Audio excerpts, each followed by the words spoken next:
El aire en la biblioteca de la casa de campo en Hampshire era denso y pesado, cargado con el olor a libros viejos, humedad invernal y una tensión familiar que había tardado décadas en fermentar. Afuera, la llovizna fina de marzo azotaba los ventanales góticos, añadiendo una banda sonora melancólica a lo que se sentía menos como una reunión de duelo y más como un tribunal informal. Yo, Clara, me senté en la silla más incómoda de ébano, sintiéndome pequeña bajo la mirada helada de mi hermano Michael, que ocupaba el sillón de cuero de papá, como si ya hubiera tomado posesión de todo. La majestuosidad de la propiedad, la misma casa donde pasamos veranos que para mí fueron de soledad, y para él de adulación, servía ahora de telón de fondo para el acto final de la vida de mamá, la lectura de su testamento. Michael, impecable en su traje de Savile Row, cruzaba las piernas con una suficiencia estudiada, la encarnación del éxito que siempre se me había negado. Él era el hijo pródigo, el empresario brillante, el favorito indiscutible. Yo era la artista inestable, la soñadora silenciosa,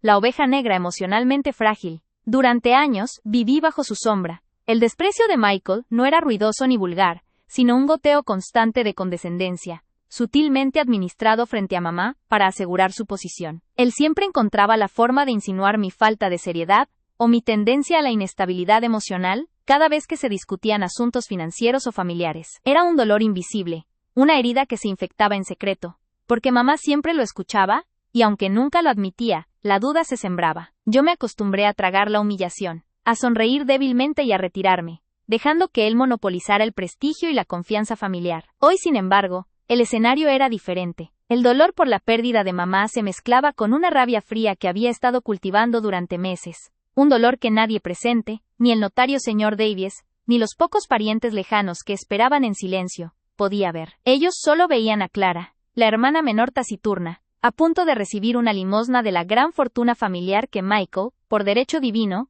o eso creía él, debería controlar. El señor Davies, un hombre menudo con gafas de media luna que había manejado los asuntos de la familia durante más de 30 años, aclaró su garganta. El crujido de las páginas del testamento de mamá sonó amplificado en el silencio sepulcral. Como saben, comenzó el notario con voz profesional pero monótona. La señora Eleanor Cavendish ha dejado instrucciones muy específicas y detalladas con respecto a la distribución de sus bienes. La herencia es sustancial, involucrando esta propiedad, Oakwood Manor, en su totalidad, y una participación mayoritaria en Cavendish y Sons, así como diversos activos líquidos. Michael se inclinó hacia adelante, una mueca de falsa seriedad adornando su rostro. Pude ver el brillo depredador en sus ojos. Él ya sabía que la casa era la joya de la corona, el símbolo de nuestro linaje. Y él quería esa corona completa, sin compartir el peso ni el prestigio. El notario prosiguió, detallando legados menores a caridad y a los parientes lejanos, hasta que llegó al punto crucial, la distribución entre sus dos hijos. La tensión en la sala era casi insoportable, un muro de aire frío. Davies se detuvo un instante antes de leer los nombres, y fue justo en ese momento, antes de que se anunciara la distribución final, que Michael decidió ejecutar su jugada maestra. Señor Davies, con todo respeto, interrumpió Michael, su voz resonando con una autoridad que no le correspondía, pero que siempre lograba imponer. Su tono era grave, medido, teñido con la tristeza adecuada para el duelo. Antes de que se lean las cláusulas que conciernen a los activos principales y, específicamente, a la gestión de Cavendish y Sons, siento que tengo la responsabilidad moral de expresar una inquietud, una que, estoy seguro, mamá compartía en sus momentos de mayor claridad. Me encogí en mi asiento, sintiendo el primer pinchazo de veneno. Sabía lo que venía. Este era el Michael de la junta directiva, el manipulador experto que convertía el ataque personal en preocupación corporativa. ¿Y cuál es esa inquietud, Michael?, preguntó Davies, con un ligero matiz de incomodidad, visiblemente molesto por la interrupción de la formalidad legal. Michael se dirigió al notario, pero su mirada se deslizó sobre mí, una mirada fugaz de desprecio y lástima perfectamente mezcladas. Señores, todos aquí conocen la historia de nuestra familia. Mamá era una mujer de negocios formidable. Sus activos requieren una visión firme, una mano estable, y francamente, una seriedad inquebrantable. Estamos hablando de la dirección de una empresa con cientos de empleados y de la conservación de esta propiedad que es un legado, no un capricho. Hizo una pausa dramática, absorbiendo la atención. Yo sentía cómo mis mejillas se calentaban anticipando la puñalada. Mi hermana Clara, continuó Michael, pronunciando mi nombre con una lentitud condescendiente, como si fuera una sílaba débil, siempre ha sido una persona de espíritu libre.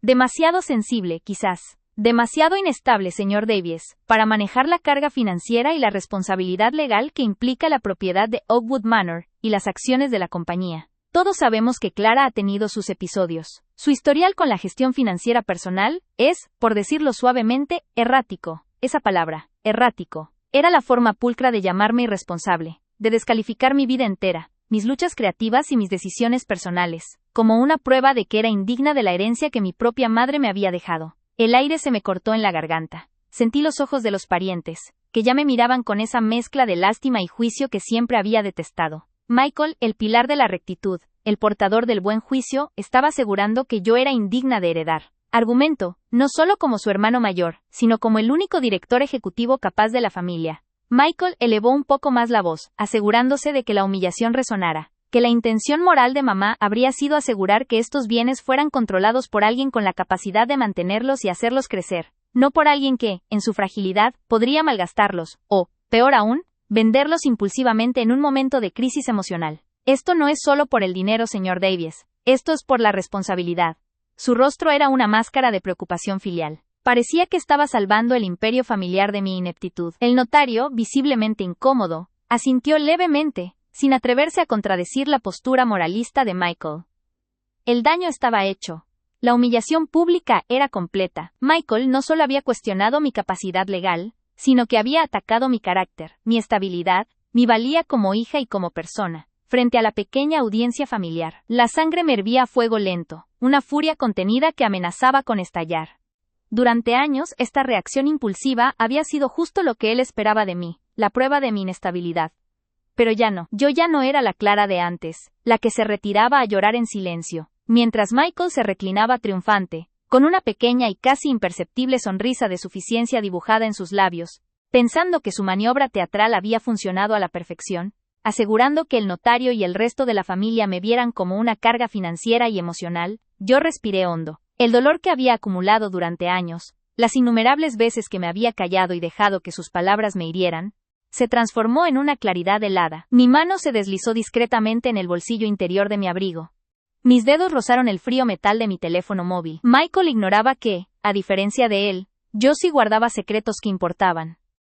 Él había construido su prestigio con mentiras y desprecio, pero había sido descuidado. Él ignoraba que yo guardaba en secreto la prueba que él nunca creyó que existiría, el audio de su confesión. Recordé la noche, hace solo 3 meses, cuando, ebrio y confiado tras cerrar un trato fraudulento que involucraba desviar fondos de la compañía a cuentas offshore, fondos que mamá creía seguros, me había llamado. Me había llamado no para pedirme consejo, sino para regodearse. Me humilló una vez más, asegurando que yo nunca entendería el verdadero juego del dinero, y en ese éxtasis de superioridad, había soltado los detalles de su fraude. En ese momento, yo había estado lo suficientemente fría para presionar el botón de grabación en secreto. Ese archivo digital era mi escudo y mi espada. Era la evidencia irrefutable de que el pilar de seriedad de la familia era de hecho un criminal deshonesto. El señor Davies, sintiendo el incómodo silencio que Michael había dejado tras su ataque, intentó retomar el hilo de la lectura.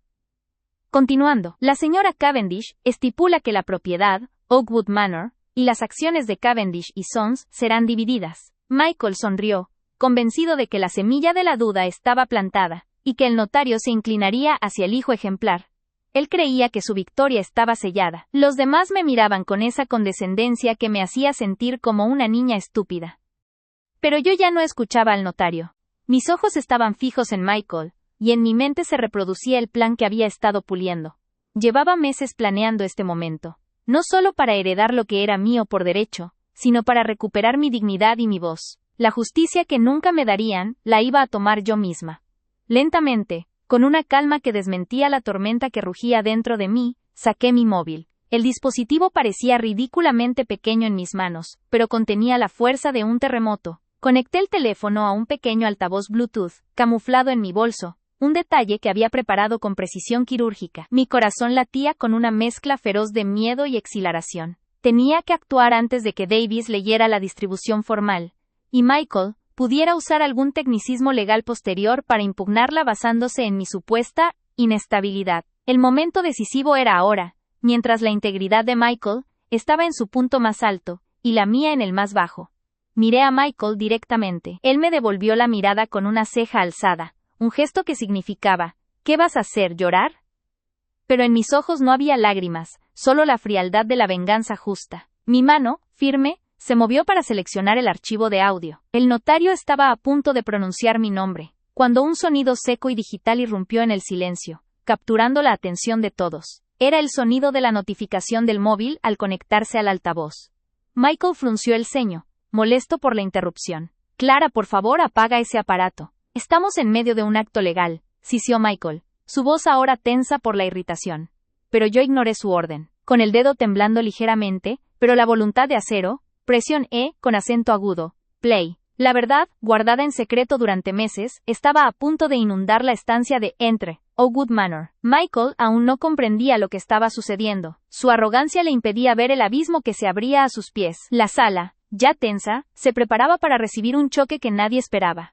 Yo había sido humillada públicamente por última vez, y ahora era mi turno de exponer la verdad. Clara, por favor, apaga ese aparato. Estamos en medio de un acto legal, siseó Michael, su voz ahora tensa por la irritación, el eco de su autoridad habitual intentando imponerse una última vez. Pero yo ignoré su orden. Con el dedo temblando ligeramente pero la voluntad de acero, presión E, con acento agudo, play. La verdad, guardada en secreto durante meses, estaba a punto de inundar la estancia de Oakwood Manor. Michael aún no comprendía lo que estaba sucediendo. Su arrogancia le impedía ver el abismo que se abría a sus pies. La sala, ya tensa, se preparaba para recibir un choque que nadie esperaba. Yo había sido humillada públicamente por última vez, y ahora era mi turno de exponer la verdad. El primer sonido que salió del pequeño altavoz Bluetooth no fue un grito ni un lamento, sino el murmullo ahogado de un bar de lujo, el tintineo de copas de cristal pesado, y un fondo de música jazz suave. Luego, la voz de Michael, inconfundiblemente la suya, aunque más profunda y pastosa por el alcohol, resonó, amplificada brutalmente por la acústica de la biblioteca. Y tú, Clara, con tus bodegones melancólicos, nunca entenderías el verdadero juego del dinero. Es sucio, es brillante. Mamá confió en mí, para la reestructuración de Singapur. Ella ni siquiera leyó las cláusulas de los fideicomisos. La anciana creyó que yo era su pilar, su único hijo serio. Pues se escuchó la voz grabada, cargada de una risa corta, áspera y completamente borracha. Michael se congeló. Su rostro, hasta hacía un segundo una máscara de triunfo condescendiente, se vació por completo. Era como si un chorro de agua helada le hubiera borrado la expresión, dejando solo el blanco pálido del shock. El señor Davies se quitó las gafas de lectura de un sobresalto, su barbilla temblaba y sus ojos se abrieron como platos, mirando de la pequeña caja negra en mi regazo al gigante de traje de Savile Row que ocupaba el sillón de cuero de Eleanor Cavendish. El notario intentó tartamudear algo, un balbuceo legal sobre la inadmisibilidad de pruebas, pero el audio siguió su curso, inexorable. La voz grabada continuó, ahora más clara, detallando el fraude. La clave está en la triangulación de Chipre a Malta. Nadie tiene que saber que la tercera parte de los activos líquidos de la división asiática pasaron por la cuenta fantasma de Valletta. ¿Es una obra de arte, Clara? Mamá creía que era una inversión segura en bienes raíces europeos, pero es mi fondo de retiro anticipado, mi reserva personal, y esa estúpida directiva de Londres que firmó los papeles sin verificarlos. Inútiles. ¿Qué iban a hacer? ¿Preguntarle a la pequeña Clara si entendía el concepto de evasión fiscal corporativa? La mención de Chipre y Malta, nombres de paraísos fiscales, actuó como detonante. Los parientes lejanos, sentados rígidamente en los bordes de sus sillones, intercambiaron miradas de horror absoluto. Esto no era un chisme familiar. Esto era la revelación de un crimen financiero a gran escala, un desfalco que afectaba directamente al valor de la herencia que estaban a punto de recibir. La atmósfera de la biblioteca se había fracturado. El olor a humedad y a cera pulida fue reemplazado por el hedor agrio del pánico. Michael se levantó de golpe. La silla de cuero raspó el piso de madera antigua con un chirrido violento. Era la primera vez que lo veía perder la compostura de forma tan espectacular. ¡Apágalo! Clara, apágalo ahora mismo. Es una falsificación, una manipulación, gritó, su voz en vivo, ahora histérica y desesperada, pisoteando su propia voz grabada. Su impecable traje parecía haberse arrugado instantáneamente, y un velo de sudor frío brillaba en su frente. Yo no me moví. Me quedé sentada en la incómoda silla de ébano, el punto focal de la habitación, observando cómo su mundo, construido sobre la arrogancia y la mentira, comenzaba a implosionar. Mi calma era mi arma más poderosa. Era la antítesis de la inestabilidad que él me había achacado minutos antes. Yo era la roca, y él era la arena que se desmoronaba. No es una falsificación, Michael, susurré, lo suficientemente alto para que el señor Davies, cuyo rostro se había vuelto gris ceniza, me escuchara. Es una confesión, hecha hace 3 meses. Estaba tan ebrio, tan orgulloso de su obra de arte, que no pudo evitar presumir. Presumió ante la única persona que nunca creyó que se tomaría la molestia de documentar su traición. Michael dio un paso hacia mí. Su intención era clara. Arrebatar el teléfono, destruir la evidencia. Pero yo había anticipado esta reacción. Mi plan no solo se basaba en la revelación, sino en la protección de la prueba. No te acerques, dije, mi voz aún baja, pero con una resonancia que detuvo sus pasos a unos metros. Sus ojos, antes llenos de desprecio, ahora contenían una súplica terrorífica y una rabia homicida. El señor Davies, recuperando un fragmento de su profesionalismo, levantó una mano temblorosa. Michael, detente. No hagas nada que pueda empeorar esta situación legal. Clara, ¿qué más contiene este audio? El audio continuó, revelando el corazón podrido del asunto. La voz de Michael, aún burlándose de mi supuesta ineptitud, detallaba cómo había convencido a mamá de transferir una parte sustancial de sus acciones a un fondo fiduciario para minimizar impuestos, cuando en realidad, ese fondo estaba estructurado para darle a él control total y discrecional de la venta, con la intención final de liquidar Cavendish y Sons en los próximos 2 años para capitalizar el fraude. Y ella, la pobre, solo estaba preocupada de que tú, la artista, no malgastaras la herencia. ¡Qué ironía! Ella me dio las herramientas para desvalijar la compañía. Y todo porque me veía como el hijo estable. Y ahora, con su testamento a punto de leerse, me aseguraré de que tu parte sea mínima, Clara. Una pequeña limosna, para que puedas seguir pintando tus flores marchitas, mientras yo me quedo con la empresa y el control total. La casa, la empresa, el legado. Todo es mío, por derecho de seriedad. Y nadie sospechará nada. Porque tú siempre serás la histérica, la débil. Esa última frase, la histérica, la débil, resonó en la gran biblioteca. Un eco de todos los años de abuso emocional. Me golpeó, no con dolor, sino con una justificación rotunda. Este era el hombre que se había sentado aquí, hace solo 10 minutos, predicando sobre la responsabilidad moral y la estabilidad inquebrantable. Mi mente recorrió velozmente las décadas de humillación. El momento en que Michael saboteó mi entrevista para una beca de arte, insinuando a la directora que yo tenía tendencias depresivas. La Navidad en que me regaló un manual de contabilidad, con una nota que decía: quizás si aprendes a contar, dejas de ser una carga para la familia. Y la constante, corrosiva duda que mamá había albergado gracias a sus susurros. Él me había quitado mi voz, mi credibilidad y mi paz. Hoy, yo se lo estaba devolviendo multiplicado. Mientras el audio terminaba, dejando un silencio repentino y abrumador, Michael estaba hiperventilando. Sus manos estaban crispadas. La imagen del exitoso empresario se había desvanecido, dejando al descubierto a un hombre pequeño, acorralado y criminal. El señor Davies, un hombre que había visto la fortuna familiar pasar de generación en generación, se puso de pie. Su rostro reflejaba una mezcla de traición personal hacia el hijo de su difunta clienta, y la abrumadora comprensión de la magnitud legal de lo que acababa de escuchar. Michael, dijo Davies, su voz sorprendentemente firme a pesar del temblor de sus manos. Lo que acabamos de escuchar constituye al menos fraude corporativo grave, malversación de fondos, y potencialmente, un incumplimiento fiduciario masivo contra el patrimonio de su madre. La validez de su posición como ejecutivo y como beneficiario principal queda, en este instante, profundamente comprometida. Esto no es un asunto familiar, es un asunto criminal. Los parientes, liderados por la tía Beatrice, una mujer de moralidad férrea y lengua afilada, comenzaron a murmurar. La condena en sus rostros era palpable. Michael intentó apelar a ellos, gesticulando desesperadamente. Tía Beatrice, es una trampa. Clara siempre ha sido volátil. Está intentando desestabilizar la lectura del testamento, porque sabe que mamá me dejó el control por mi capacidad. Es una mentira. Beatrice, sin embargo, solo le dirigió una mirada de hielo. Tu voz, Michael, es inconfundible. Y tu tono, tu jactancia por el robo. Eso no se puede fingir. Me horroriza que tu madre haya muerto creyendo que eras un hombre de honor.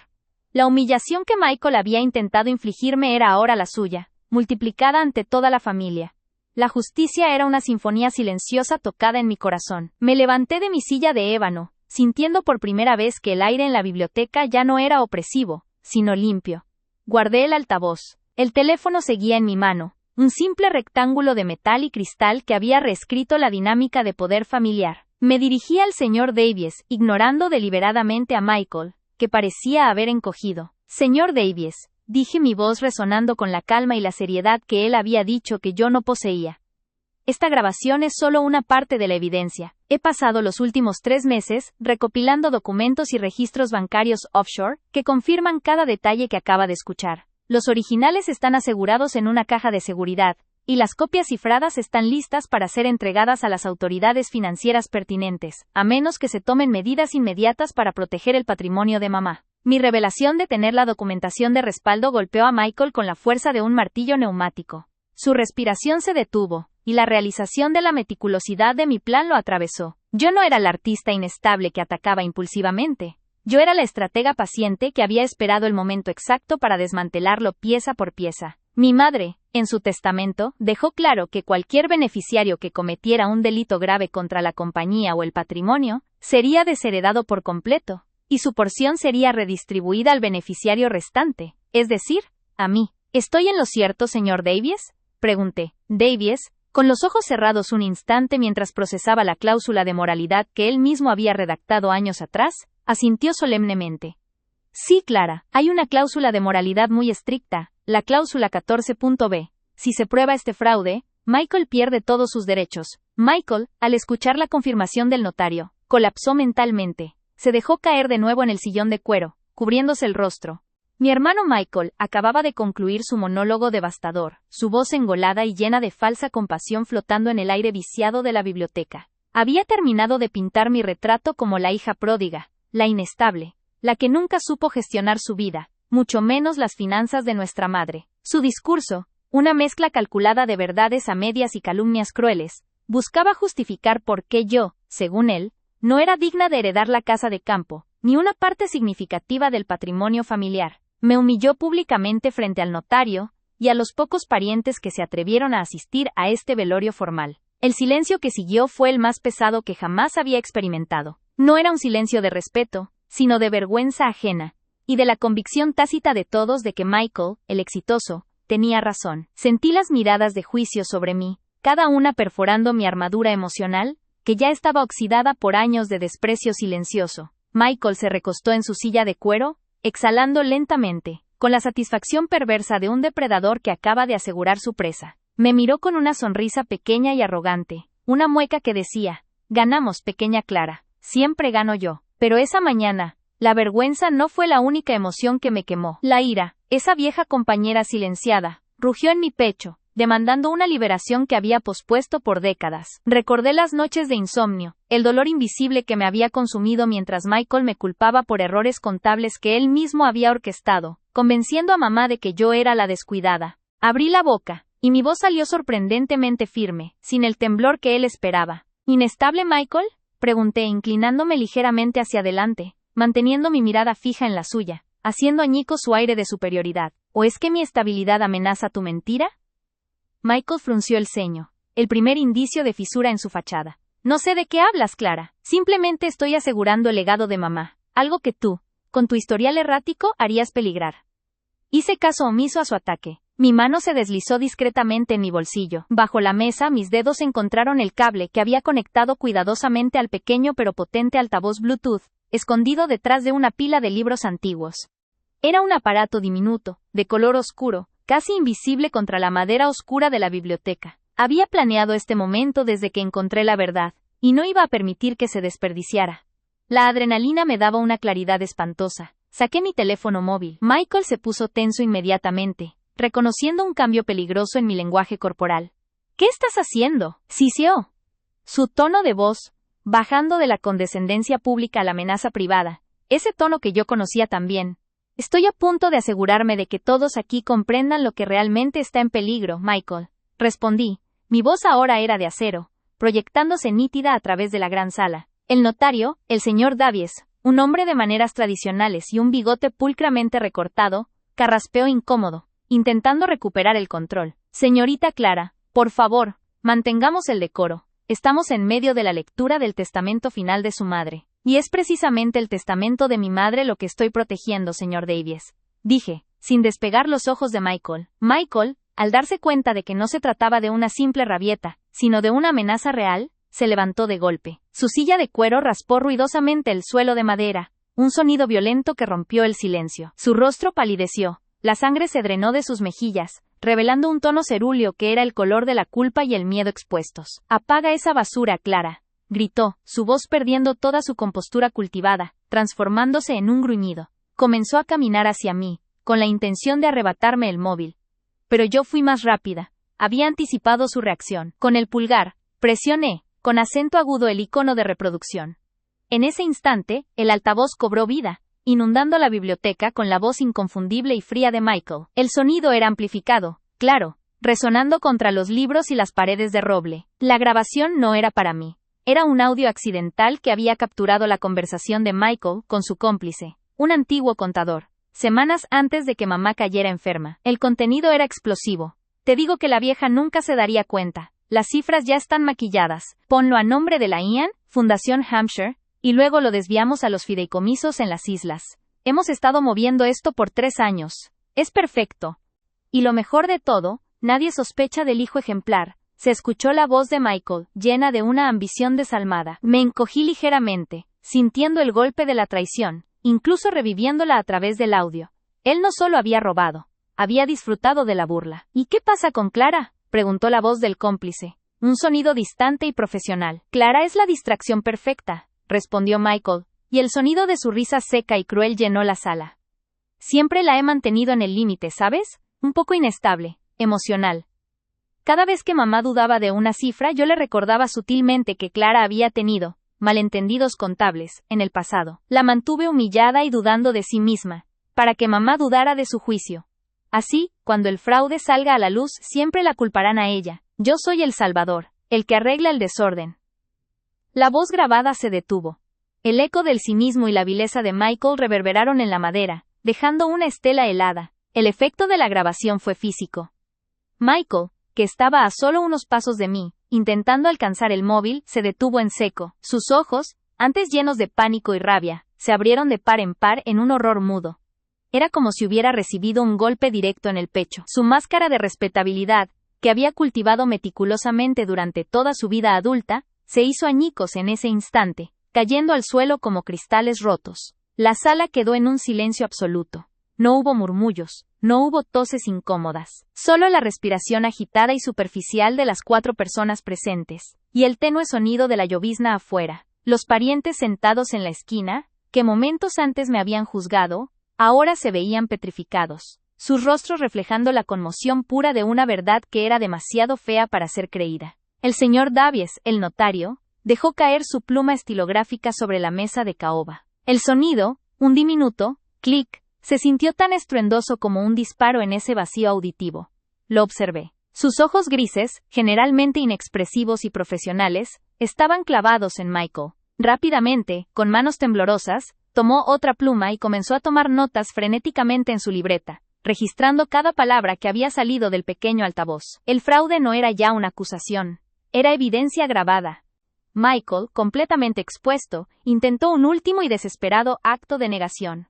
¡Eso es falso! ¡Es una manipulación! Clara siempre ha sido dramática. Es un montaje de audio, es ilegal. Tartamudeó, su voz rota, incapaz de recuperar el tono de autoridad. No es un montaje, Michael, dije, levantándome finalmente, sintiendo la altura y la fuerza que la verdad me había devuelto.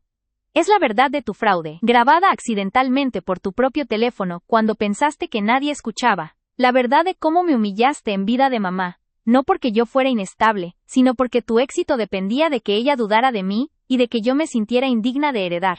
Lo miré, no con rabia, sino con la fría satisfacción de la justicia. Tú me obligaste a guardar este secreto por meses, Michael. Me obligaste a cargar con el dolor invisible de tu desprecio, sabiendo que yo conocía la verdad, esperando el momento decisivo para revelarla frente a todos. El silencio se hizo aún más profundo mientras él se desplomaba ligeramente contra el marco de la puerta de la biblioteca, su cuerpo temblando.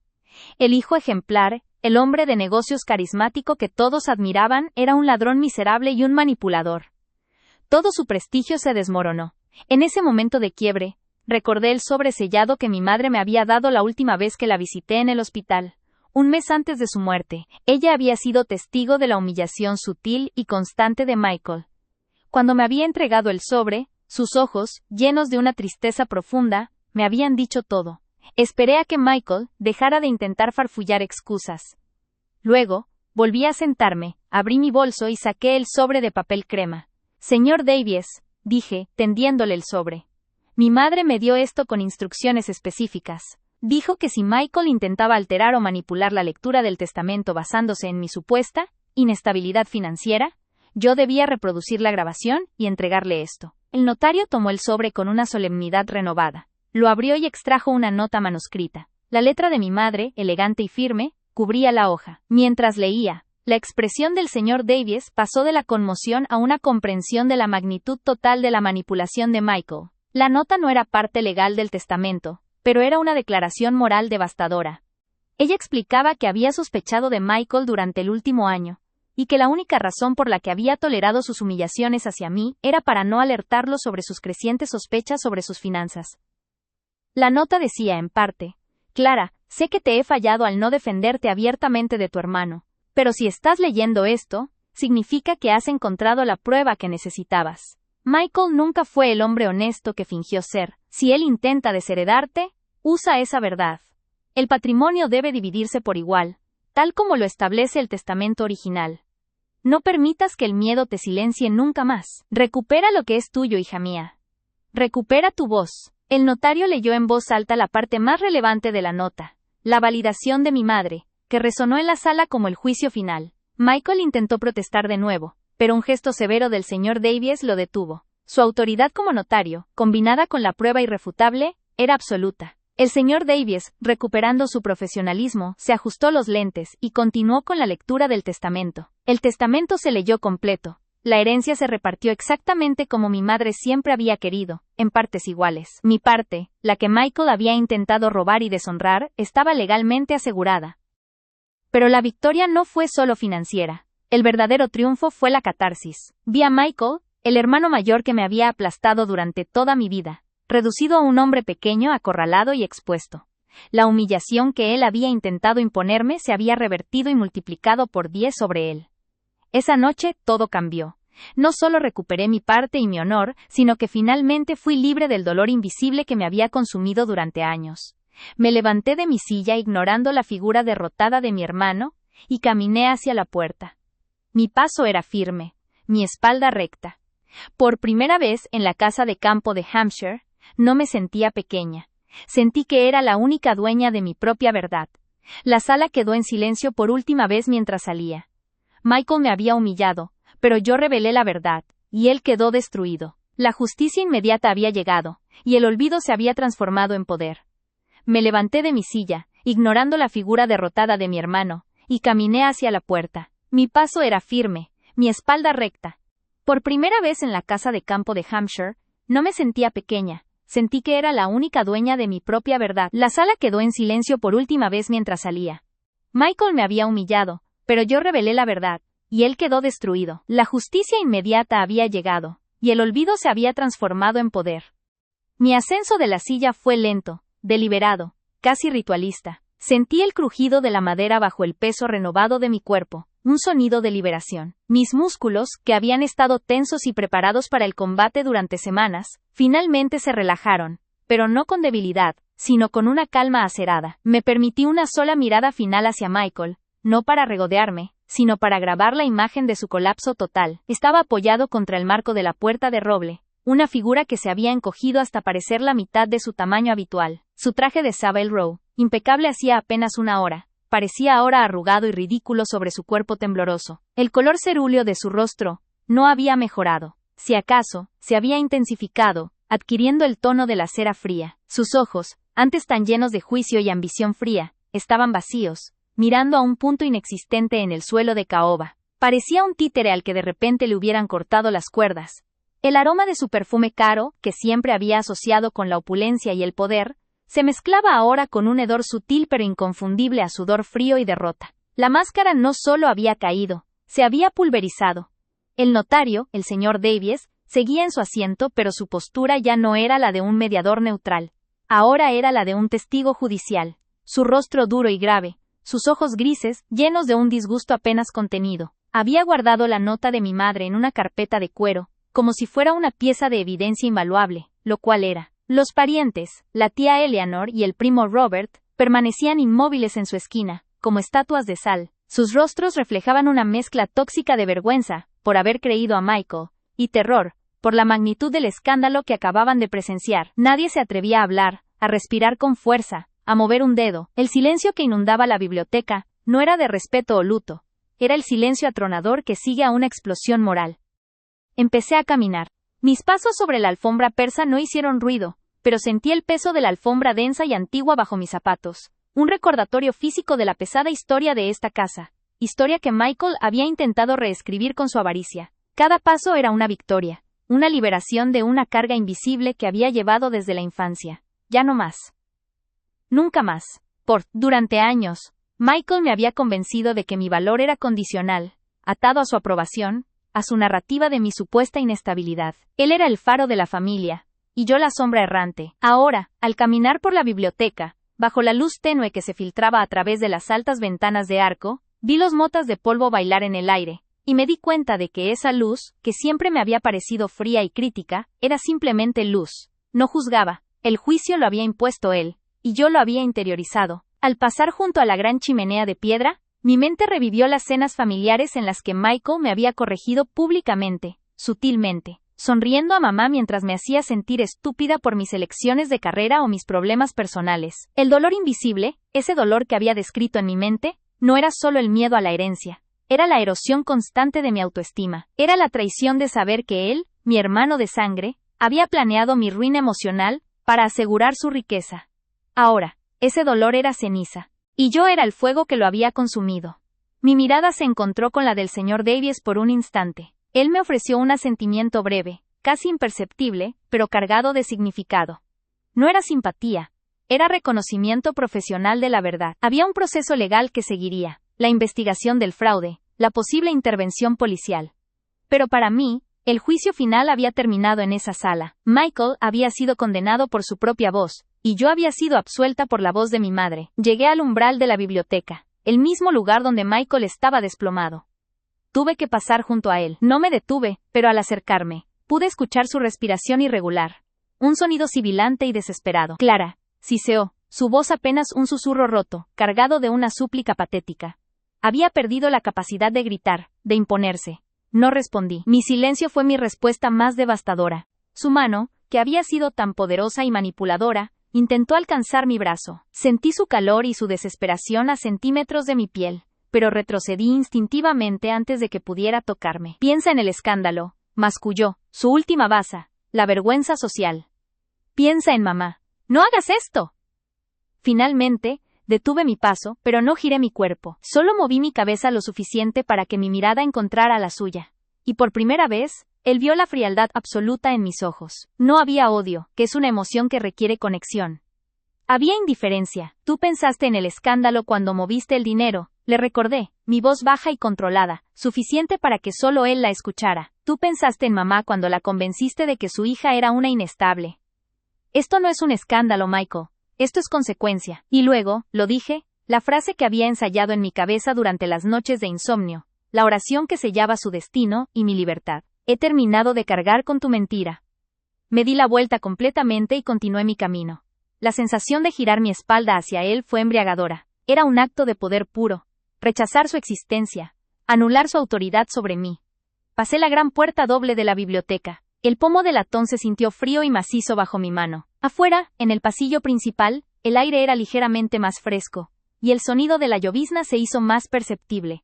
Un susurro constante que lavaba el mundo exterior. Me detuve un instante en el umbral, tomando una bocanada profunda del aire que olía a cera de pulir y a humedad. Detrás de mí, la biblioteca se sentía como una cripta, el lugar donde la vida y el prestigio de Michael acababan de ser enterrados. En mi mente, recapitulé los años. La década que pasé dudando de mi propia capacidad financiera, los trabajos que perdí por la ansiedad que él había sembrado, la sensación constante de ser la oveja negra, la eterna decepción. Todo eso había sido una construcción fraudulenta diseñada para distraer a mi madre de las cifras reales. Michael no solo me había robado dinero, me había robado años de paz mental y la confianza en mi propio juicio. Pero ahora, al salir de ese oscuro rincón de la casa, sentí una ligereza que nunca antes había conocido. El olvido se había transformado en poder. El poder no de la venganza, sino el poder irrefutable de la verdad. Había recuperado mi narrativa. Cerré la puerta de la biblioteca detrás de mí. No la golpeé, la cerré con cuidado, pero con firmeza.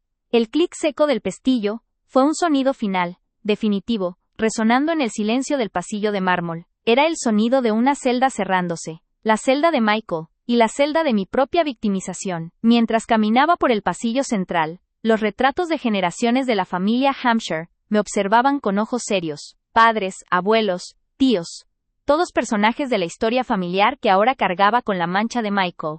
Ya no me importaban sus juicios silenciosos. Llegué al vestíbulo principal. El aire aquí era más amplio, la luz más clara. El suelo de damero en blanco y negro me guiaba hacia la gran puerta de entrada. Pude escuchar los pasos silenciosos del ama de llaves en la cocina. El tenue murmullo de la vida cotidiana que continuaba a pesar del drama cataclísmico que acababa de ocurrir a puertas cerradas. Me detuve frente a la puerta principal de roble, la que simbolizaba la salida, la libertad. Saqué las llaves de mi coche del bolso. Eran pesadas y frías. La decisión estaba tomada. Tenía mi herencia asegurada, mi honor restaurado, y la verdad había sido expuesta. Lo que siguiera, los abogados, la policía, el inevitable circo mediático que seguiría a la caída del hijo ejemplar, ya no era mi batalla principal. Mi batalla psicológica había terminado. Abrí la puerta. El aire fresco y húmedo de Hampshire me golpeó, mezclado con el olor terroso del jardín después de la lluvia. El cielo era un gris plomizo, pero para mí, la luz interior era cegadora. Miré la entrada por última vez, no con tristeza, sino con una sensación de despedida. Este lugar, que había sido la prisión emocional de mi madre y la mía, ahora era solo una casa. Una casa asegurada, sí, pero no mi hogar. Mi hogar estaba donde estuviera mi voz, y mi voz ahora estaba libre. Salí, mi paso firme sobre los escalones de piedra. No miré hacia atrás. Me dirigí a mi coche, me subí, y cerré la puerta. El motor encendió con un rugido suave que pareció absorber todos los silencios y todos los gritos de la mañana. Puse el coche en marcha y conduje por el largo camino de grava. Las ruedas crujían, un sonido que era un contrapunto audible a la quietud de la biblioteca. Al pasar las puertas de hierro forjado y salir a la carretera principal, sentí la última oleada de ese dolor invisible desaparecer. Había sido un veneno lento, y yo había encontrado el antídoto. La humillación de décadas, la carga de ser la inestable, se había desvanecido. Michael se había destruido a sí mismo, y yo, al revelar su verdad, había renacido. La carretera se abría ante mí, y por primera vez en mi vida, no sentía la necesidad de mirar por el espejo retrovisor. La sombra había quedado atrás. El futuro, incierto y vasto, era enteramente mío.